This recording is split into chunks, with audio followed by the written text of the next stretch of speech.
ये कहानी है दुनिया की सबसे खतरनाक हैकर्स की, जो पैसों के लिए दुनिया को लूटने में लगे हैं। जबकि कुछ हैकर्स ऐसे हैं जो इन्हें पकड़ने की कोशिश कर रही हैं। तो कहानी की शुरुआत में हम हांगकांग में एक पावर प्लांट को देखते हैं, इन्हें जहाँ बिजली बनती है। पर तभी अचानक कुछ लोग यहाँ के सिस्टम को हैक कर लेते हैं और यहाँ की कूलिंग मशीन जो सिस्टम को ठंडा रखती है वो भी बंद कर दी गई थी, जिससे पूरा पावर प्लांट गर्म हो जाता है और हद से ज्यादा गर्मी बढ़ने की वजह से वहाँ काफी बड़ा धमाका हो जाता है, जिससे पूरा ही प्लांट तबाह हो जाता है। इसके बाद हम आर्मी के कैप्टन को देखते हैं, जिससे गवर्नमेंट ऑफिसर्स इस बारे में सवाल कर रही थी, क्योंकि ये कैप्टन आईटी कंप्यूटर में सबसे अच्छा स्टूडेंट था। तो इसीलिए सबको लगता है कि सिर्फ वही इस मसले को सुलझा सकता है। जिसके बाद वो कैप्टन सबको समझाने लगता है कि कैसे यहाँ पर उन लोगों ने सिस्टम को हैक किया है। उन हैकर्स ने दरअसल एक सॉफ्टवेयर रैट का इस्तेमाल किया है, जो एक ऐसा तेज सॉफ्टवेयर है जिससे हम किसी के भी सिस्टम कंप्यूटर की एक्सेस कंट्रोल ले सकते हैं। और ऐसा वो लोग इसलिए कर पाए क्योंकि वहाँ का सिस्टम इतना मॉडर्न नहीं था, पुराना था। जब ऑफिसर उससे पूछते हैं कि अगर हैकर्स ने रैट के जरिए सिस्टम को हैक किया है तो क्या हम रैट के जरिए उन्हें नहीं पकड़ सकते? जिस पर कैप्टन कहता है कि जरूर पकड़ सकते हैं, लेकिन इसके लिए हमें प्लांट से रैट का कोड और वहाँ की हार्ड ड्राइव चाहिए, जो दरअसल एक स्टोरेज होता है जिसमें सारा डेटा जमा किया जाता है। पर फिलहाल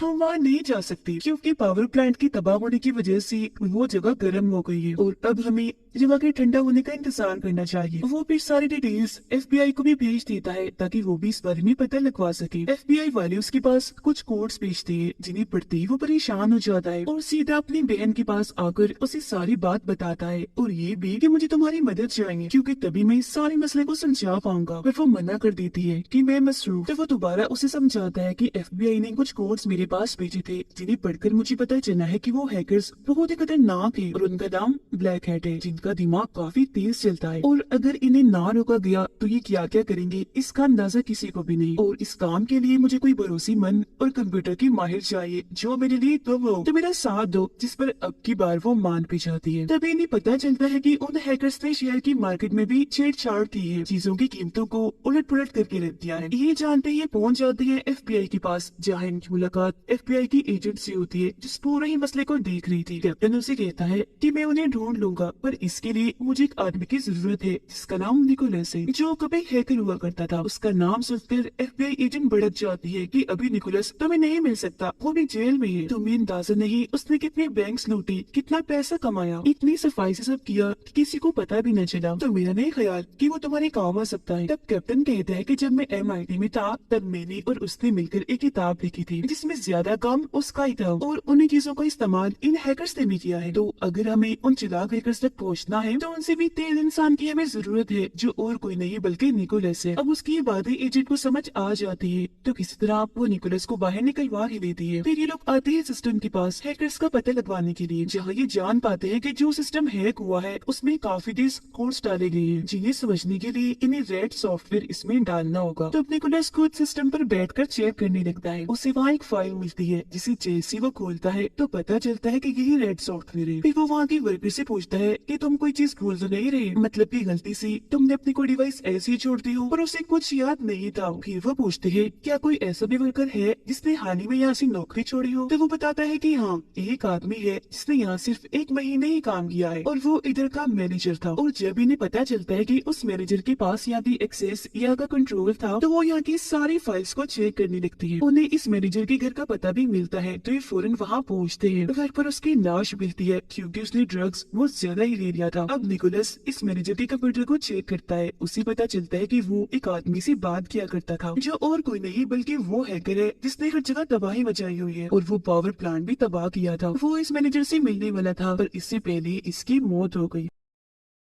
अब निकोलस खुद उस हैकर से बात करने लगता है। ये मैनेजर बनकर कहता है कि मैं तुमसे मिलना चाहता हूँ। उनके बीच फैसला होता है कि वो चाहता थी एक होटल में मिलेंगे। अब इन्हें कैसे भी करके उन हैकर्स तक पहुँचना था, तो ये उनकी लोकेशन इन्हें जहाँ वो होते हैं उसे ट्रेस करने लगती है। पता चलता है कि वो एक जगह नहीं रहती बल्कि उनकी लोकेशन बदलती रहती है। इतनी ही देर में यहाँ एक ऑफिसर भी आ चुका था, जिसे सबके बारे में पता चल चुका था। वो ऑफिसर निकोलस को ट्रेस करने वाला टाइमर 1 घंटा से हटाकर 1 दिन का कर देता है, ताकि अगर वो इनसे दूर दूर हो तो ये उसे ढूंढ ले। उसके पैर पर भी एक ट्रिगर लगा हुआ था। चीजें इनके सामने खुलकर नहीं आ रही थी तो ये अभी भी परेशान थे। तो इसीलिए ये कड़ी से कड़ी जोड़ते हैं कि आखिर उन हैकर्स ने चीजों की कीमतों को उलट पुलट क्यों किया, इसे किसका फायदा हो सकता है। वो उस दिन के सभी लोगों के डिटेल्स निकलवाते हैं जिन्होंने सबसे ज्यादा पैसा कमाया था। इन्हें पता चलता है कि वो टोटल 3 लोग हैं जिन्होंने उस दिन सबसे ज्यादा पैसे कमाए और निकलवाए भी, वो भी एक ही अकाउंट से। तो अब ये लोग इन तीनों के पीछे भी लग चुके थे। अब निकोलस और कैप्टन की बहन उस चाइनीज होटल में पहुंच चुके थे जहां इन्हें हैकर ने आने को कहा था। पर काफी देर तक भी जब कोई नहीं आता तो निकोलस अंदर जाता है चेक करने। वो वहाँ के सिस्टम को चेक करता है जिससे पता चलता है कि इस सिस्टम के एक्सेस, इसका कंट्रोल किसी और के पास है जो इन्हें कब से देख रहा है कि वो यहाँ क्या करने आए हैं। तब निकोलस पता लगवाने लगता है कि ये कौन है और फिर उसे उस आदमी के कंप्यूटर का कोड पता चल जाता है। उससे ये बात करता है। वो आदमी निकोलस से पूछता है कि तुम कौन हो। तब निकोलस उसे अपना नाम कुछ और ही बताता है जिस पर उस आदमी को गुस्सा आ गया था। कहता है कि वो जल्द तुम्हारी मौत होने वाली है। ये देखकर निकोलस फौरन सिस्टम बंद कर देता है और कैप्टन की बहन यानी अपनी दोस्त को लेकर यहाँ से निकलने लगता है। पर कुछ लोग यहाँ इन्हें मारने के लिए आ गए थे जिनके बारे में निकोलस को भी पता चल चुका था। इसीलिए वो इन्हें चकमा देकर यहाँ से निकल ही जाते हैं। बच निकलने के बाद वो सबसे पहले कॉल कैप्टन को करता है। बताता है कि किसी ने उस मैनेजर को जानबूझकर मारा था। उसकी मौत ड्रग लेने की वजह से नहीं हुई थी बल्कि किसी ने जानबूझकर उसे मारने के बाद उसके सिस्टम में कोड डाल दिया ताकि हम लोग उनसे बात कर सके और हमें रास्ते से हटाने के लिए वो यहाँ पहुँच जाए। जो सुनकर कैप्टन कहता है कि अब उन लोगों ने तुम्हारा चेहरा देख लिया है तो जरा संभाल कर सावधान रहना और अब हमें जल्द से जल्द उन तक पहुँचना है क्योंकि लोकेशन का तो पता चल ही गया है हमें। मगर ये भी तो हो सकता है कि वो किसी और सॉफ्टवेयर का इस्तेमाल कर रहे हो जो लोकेशन गलत बता रहा हो। फिर एक बात और, जिन 3 लोगों का पता चला है उन्होंने तकरीबन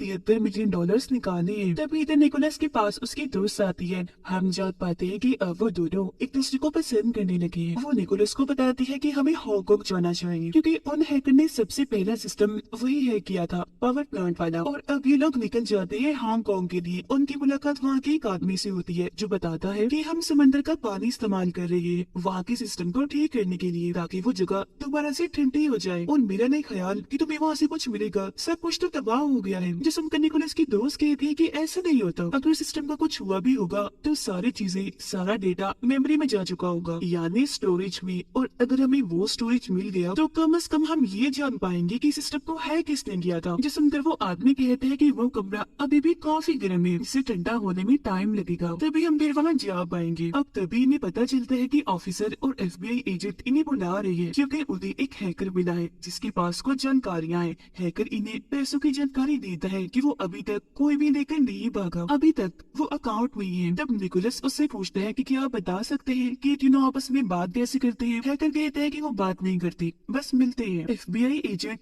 निकोलस से पूछती है कि तुम भी तो एक हैकर हो ना और ये काम तुम पहले भी कर चुके हो, तो अगर उन लोगों की जगह तुम होती तो क्या करती। निकोलस बताता है कि मैं जितनी जल्दी हो सके पैसों को लेकर गायब होता क्योंकि पैसों के साथ कुछ भी हो सकता है और पैसों की मदद से मैं पकड़ा भी जाता। यहाँ अब निकोलस को सारी बातें समझ आने लगती है। वो कहता है ये 3 लोग नहीं है बल्कि कोई इनका हेड भी है जो इन्हें बता रहा है कि क्या करना है। जब भी तो पैसे अभी तक अकाउंट में ही पड़े हैं। अब ये लोग उनके सारे डेटा को ट्रैक करने लगते हैं, इन वो कहाँ जाते हैं, जिससे पता चलता है कि ये 3 अलग अलग जगहों पर जाते हैं और फिर एक जगह आकर तीनों लोग मिलते हैं। मगर इन्हें ये पता नहीं चल रहा कि ये लोग आखिर हैं कौन और वो कौन सी जगह है जहाँ ये लोग आपस में मिलते हैं।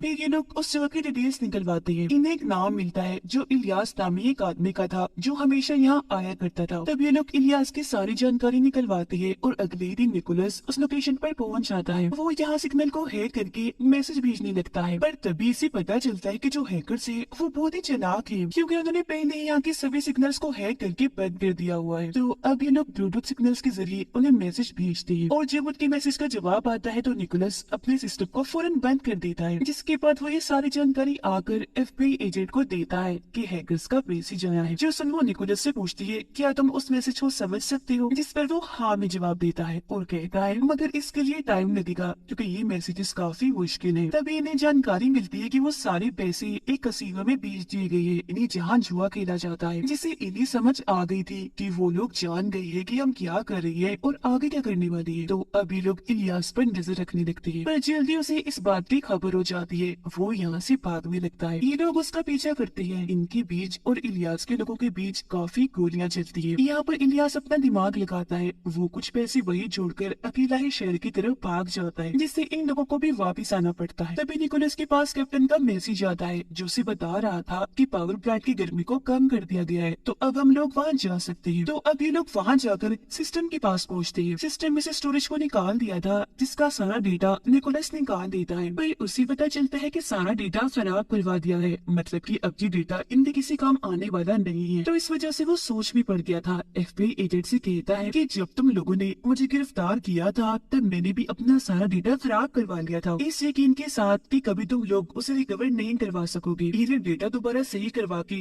वापस नहीं ला पाओगे, पर तुमने ऐसा कर लिया, आखिर कैसे? जिस पर वो बताती है कि फ्रांस ने एक सॉफ्टवेयर बनाया है जो बहुत ही तेज कंप्यूटर की मदद से चलता है। उसकी एक्सेस कंट्रोल थोड़ी देर के लिए ही मिलती है। इस दौरान ही हमने तुम्हारा डेटा रिकवर किया था। निकोलस पूछता है कि अब मुझे उस सॉफ्टवेयर की एक्सेस कैसे मिल सकती है? एजेंट जवाब देती है कि नहीं मिल सकती, लेकिन मैं कोशिश करती हूँ। वो फौरन फिर फ्रांस के ऑफिसर को कॉल घुमाती है, पर वो मना कर देता है। तो वो निकोलस को कहती है कि अब कुछ नहीं हो सकता। निकोलस कहता है मैं उनके सिस्टम को हैक कर सकता हूँ। तो वो उसे आगाह करती है कि देख लो, सोच लो, अगर इस बारे में फ्रांस के सीनियर ऑफिसर को पता चल गया तो वो तुम्हें जिंदा नहीं छोड़ेंगे। पर वो इस बात की परवाह ना करते हुए सिस्टम पर बैठकर अपने काम में लग जाता है। लेकिन वो बाकी लोगों को कहता है कि आप लोग यहाँ से भाग जाएं, क्योंकि अगर मेरे पीछे फ्रांस के ऑफिसर आए भी तो उन्हें ये बात पता ना चल जाए कि आप लोग भी मेरे साथ मिले हुए हो। तब सारे लोग तो चले जाती है पर उसकी दोस्त नहीं जाती, कहती है कि मैं तुम्हारे साथ ही रहूँ। फिर निकोलस अब चालाकी से फ्रांस के ऑफिसर को मैसेज करता है। वो कहता है कि मैं तुम्हारा सुपरवाइजर हूँ, तुमने एफबीआई को मैसेजेस किए थे, मुझे पता चला है, तो अब तुम ऐसा करो कि पासवर्ड को बदल दो क्योंकि हमारा डेटा हैक भी हो सकता है। तो वो ऑफिसर ऐसे ही करता है। वो वीडियो बनाते हुए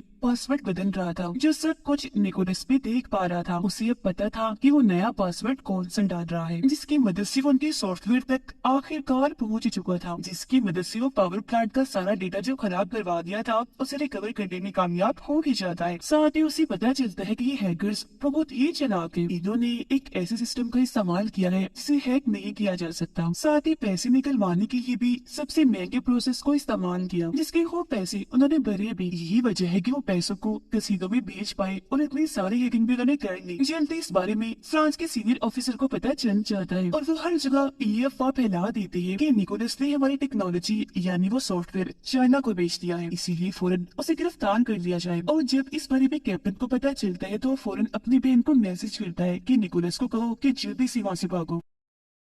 जब एजेंट और ऑफिसर वहाँ पहुँचते हैं तो पता चलता है कि निकोलस यहाँ से भाग गया है। तो वो उसकी लोकेशन को ट्रैक करती है चेक करने के लिए कि वो कहाँ है, पर उनका सिस्टम उन्हें पुरानी लोकेशन ही बता रहा था क्योंकि निकोलस ने अपना ट्रैकर बदल दिया था, यानी जो 1 घंटे से हटाकर 1 दिन का हो गया था। फिर हम निकोलस और उसके दोस्त को देखते हैं। वो उसे कहता है कि तुम भी अब यहाँ से चले जाओ क्योंकि अब हमारा साथ रहना किसी खतरे से खाली नहीं है। अब हम कैप्टन को देखते हैं जो गाड़ी में बैठकर इनसे मिलने आ रहा था, पर इससे पहले वो गाड़ी से निकलता इलियास काफी बड़ी गन से उस पर हमला करवा देता है, जिससे गाड़ी में काफी बड़ा धमाका होता है और बेचारे कैप्टन की वहीं पर मौत हो जाती है। वो लोग अब निकोलस और उसके दोस्त पर भी गोलियां चलाते हैं उन्हें मारने के लिए, लेकिन ठीक वक्त पर यहाँ एफबीआई एजेंट, ऑफिसर और उनकी टीम पहुंच गई थी, जहाँ अब दोनों की तरफ से अंधाधुंध गोलियां चलने लगती है। लेकिन क्योंकि उस हैकर यानी इलियास के लोग बहुत ही ज्यादा थे, इसलिए वो गोलियां चलाकर एजेंट और ऑफिसर दोनों को ही मार देते हैं। तब तक मौका देकर निकोलस और उसके दोस्त भी यहाँ से निकल गए थे। इसके बाद वो लोग पहुंचते हैं मलेशिया में, क्योंकि कुछ देर पहले उन्होंने देखा था कि हैकर्स मलेशिया की पावर प्लांट को हैक करने की कोशिश कर रहे। और जब ये लोग यहाँ पहुंचते हैं तो इन्हें एक पावर प्लांट और 5 माइनिंग कंपनीज का पता चलता है, यानी जो माइन कान में खुदाई करवाती थी। यहाँ अब निकोलस को सारी बात समझ आ जाती है कि उन लोगों ने हांगकांग वाले पावर प्लांट को जानबूझकर हैक किया था, क्योंकि वो देखना चाहते थे कि हम हैकिंग कर सकते हैं या नहीं, और यहाँ भी वो यही करने वाली है। वो यहाँ के सिस्टम को हैक करेंगे, पावर प्लांट और सारी माइनिंग कंपनीज में पानी भरेंगे, जिसके बाद यहाँ के हालात खराब हो जाएंगे, सारी चीजों की कीमतें गिरने लगेंगी, और जब हर चीज का दाम कम होगा तो तब वो लोग यहाँ अपने $73 मिलियन का इस्तेमाल करेंगे और अपने पैसों को इतना बढ़ावा देंगे जितना किसी ने सोचा भी नहीं होगा। होगा, पर हमने अब उनके सारे प्लान्स पर पानी फेरना है। जन इन्हें पता चल जाता है कि वो सारे हैकर्स इंडोनेशिया में हैं, तो इसलिए अब ये लोग भी वहाँ पहुँच गए थे और पता लगवाने लगती है कि उनके सिस्टम में घुसा कैसे जाए, जिसके लिए प्लान के मुताबिक एक एक्सीडेंट करवाते हैं। और जैसे ही सारे लोगों का ध्यान उस तरफ जाता है तो मौका देकर निकोलस कंट्रोल रूम में घुस गया था और अब इसके पास उनके सिस्टम की एक्सेस आ गई थी। अब पूरा सिस्टम चेक करने पर सारी जानकारी इसके सामने आ जाती है। पता चलता है कि उन लोगों ने अपने $73 मिलियन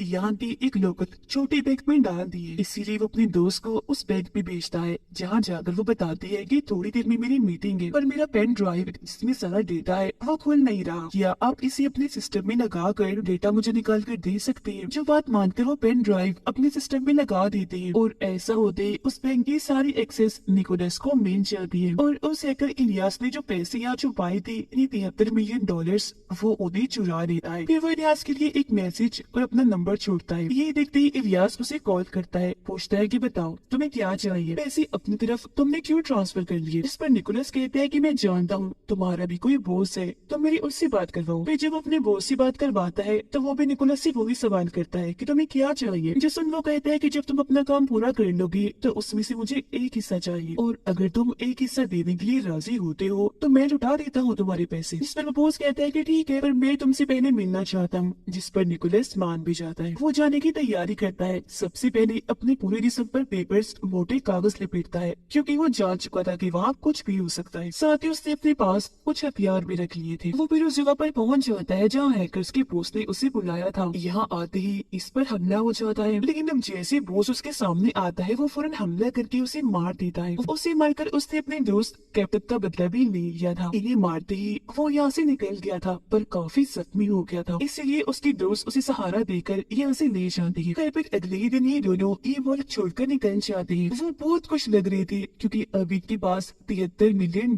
है और तो पुलिस भी इन्हें नहीं ढूंढ सकती, तो अब ये इन पैसों के जरिए खूब ऐश करेंगे। पर फिर भी कोई और मसला ना खड़ा हो जाए, ये पैसे लेकर यहाँ से फरार हो जाते हैं और इसी के साथ ये कहानी इधर ही खत्म हो जाती है।